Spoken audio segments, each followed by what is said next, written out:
we'll go to Mr. Kelly, followed by Mr. McLeod. And sorry I didn't give you a heads up, Pat.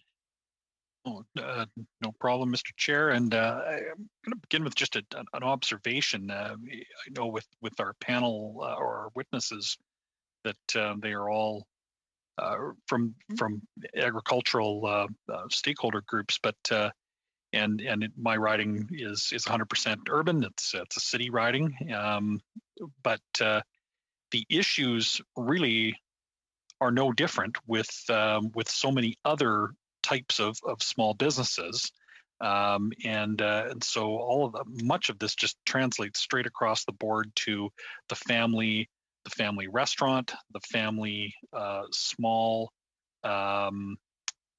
manufacturing operation, all kinds of family operations. And with that, I'll maybe turn to Mr. Harp, who spoke quite a bit about just the nature of being in business as a family and the extent to which one's entire life's financial plan toward a comfortable, secure retirement is tied up in the fortune of the business and the tying up of the family's capital in the business.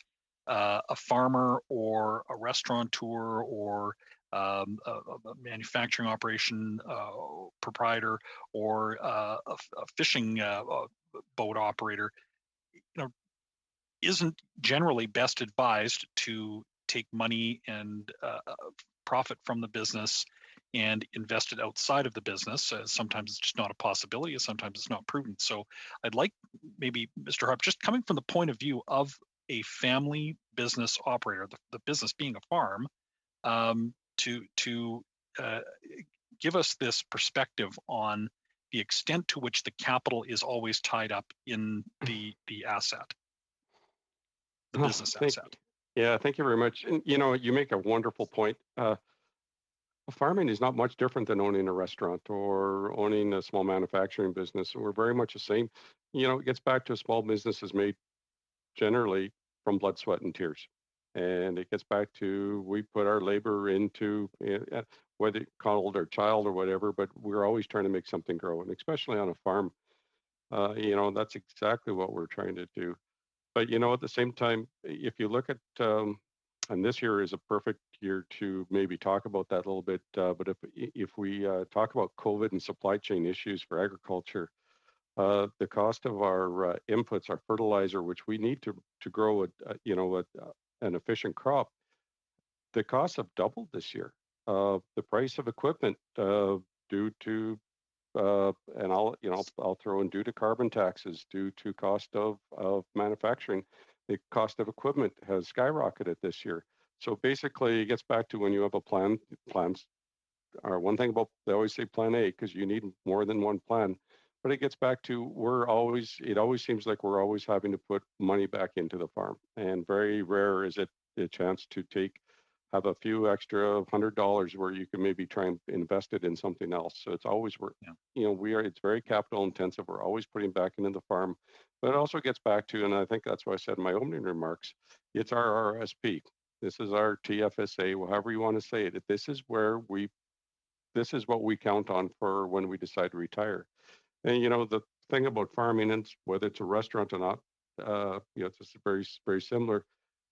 We could decide to retire at 55 because of health issues, or some people decide to continue on the farm in their 80s. So it's all over the place, and it's very dependent, and that depends then how much money you actually need to retire. So, but right. It's huge. Yeah. And just one other point that I also want to make, or through the witnesses see into the record. There have been criticisms of the whole idea of a corporate entity. We know what's been said in the past and the accusations of tax cheating and that kind of thing. But is it not correct that, and I'll leave this to whichever witness might be best able to answer this, that often the decision for a business to operate through a corporation is driven by pressures that are not really their choice.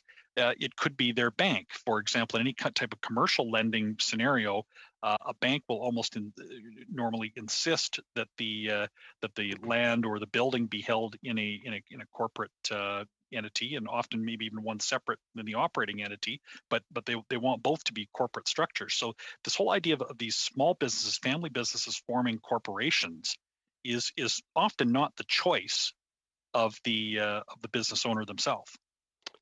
I'll maybe speak real quickly and hopefully somebody else can add to it, but I do know if you look at the business world right now, and especially banks, basically they're very used to the corporate culture. So they get very uncomfortable, or they operate a lot easier when they're dealing with a corporation. Yeah. Whether it's a farm they or won't. a They restaurant. actually won't lend to somebody. Yeah, They'll only lend to one. But that's exactly it. They won't. And I think Mr. Grillo wants in as well. Mr. Grillo, So did you want in, Marcel? Oui, merci. Yes, thank you, Mr. Kelly. I'd like to respond to your question. First of all, the situation is somewhat different in the agricultural sector because of the value of the assets compared to the return one achieves on these assets. In agriculture, the rule says that you have to invest between $6 and $7 in order to generate $1 in revenue, whereas in other businesses, it's $1 for $1. And it is for these reasons that we have special tax rules for the sector, and specifically their capital gains exemptions, and they are higher when you invest in agricultural assets. And when you look at these, when there's a sale. The second point is this. To sell, we don't have to be incorporated or be a corporation.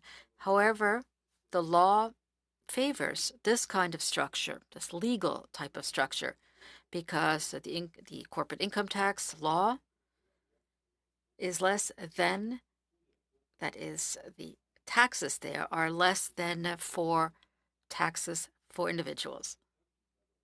And this is why we're calling on corporations or companies to run a business. It is not a requirement by the banks. It's simply a matter of good management. Thank you.